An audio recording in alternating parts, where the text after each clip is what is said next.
Well, the resolution would permit the president to order a limited military mission against Syria, but as long as it doesn't exceed 90 days. And it involves no American troops on the ground for combat operations. Well, let's get the very latest now from our correspondent on Capitol Hill, Rajini Vaidyanathan, who's live for us in Washington. Over to you, Rajini.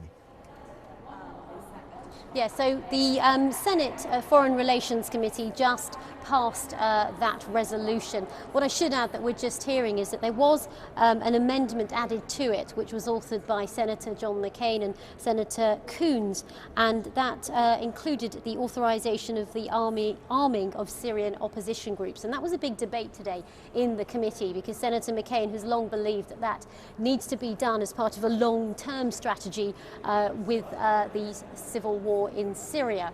So that's interesting that that amendment was added on, but the rest of it was pretty much the same as what was drawn up yesterday. Now, what will happen is that amendment will then go to the Senate floor. All senators are due back next week from their break, and they will vote on this. Now, we're right now, Clive, in the House of Representatives, where today the House Foreign Affairs Committee was meeting. They were grilling the US Secretary of State John Kerry, the Secretary of Defense Chuck Hagel, and the Chairman of the Joint Chiefs of Staff, General Martin Dempsey. Now, it was quite a feisty debate today, with a lot of questions being asked. And I'm joined by Congressman Gregory Meeks from New York, who sits on that committee as a senior member. Thanks very much for joining us on BBC News. Good being with you. So first of all, tell me, Congressman, what questions were you asking today? What did you want to hear from Secretary Kerry? Well, I wanted to know where the international community was.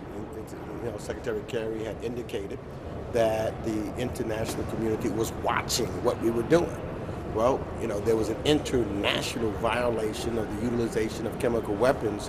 189 members signed on to the statement about being against chemical weapons. I wanted to know where they were.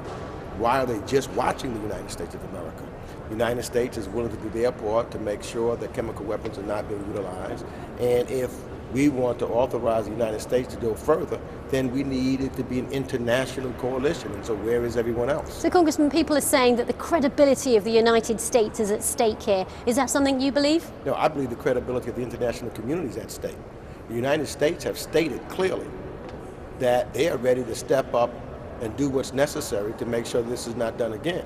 The question is, where's the international community? And if the international community is not willing to step up, then it's the international community whose credibility is at stake. So which way are you going to go? I'm not sure yet. I know that the president is talking to individuals now at the G20. It is don't know what the outcome will be, whether or not NATO, whether the fact the Brits will reconsider and look.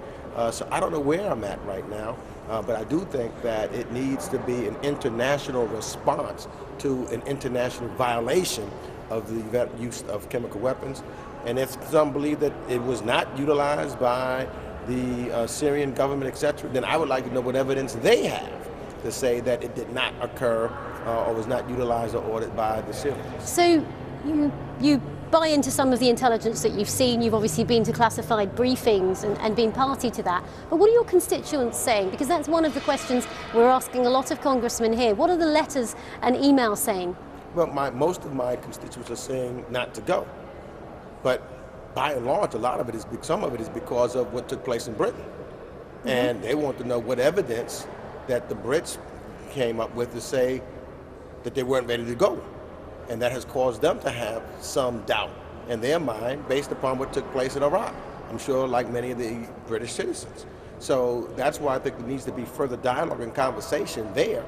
So that, because, the United States and generally the Brits, we stand side by side. And so it has caused some of my constituents to have some concerns because our partners are not there. But they're not there, and the president still wants to go forward with this with congressional backing. So what kind of resolution do you hope will be drawn up by your committee for the House? Well, I'm going to look at the resolution, but I'm not sure whatever the resolution is drawn up, unless we have international support, I'm not sure how I'm going to vote on this. We, from my estimation, in dealing with international affairs, we live in a small world now, and we've got to work cooperatively together. whether it's we are interconnected financially, but we're also interconnectedly against the war on terrorism and against nuclear arms and against chemical warfare. And so therefore we've got to make sure that we come together.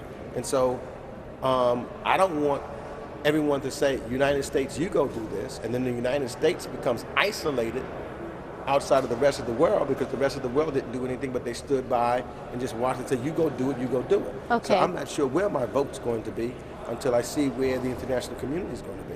Okay, that's very interesting. Thank you, Congressman Meek. So another undecided, and I will say, Clive, talked to many congressmen in the corridors here of the House of Representatives, and they will tell you they still can't make up their mind. And that is what is really crucial. The administration is doing all it can to try and turn votes like Congressman Meeks's into a yes vote. But there's still a lot of work to do, it seems.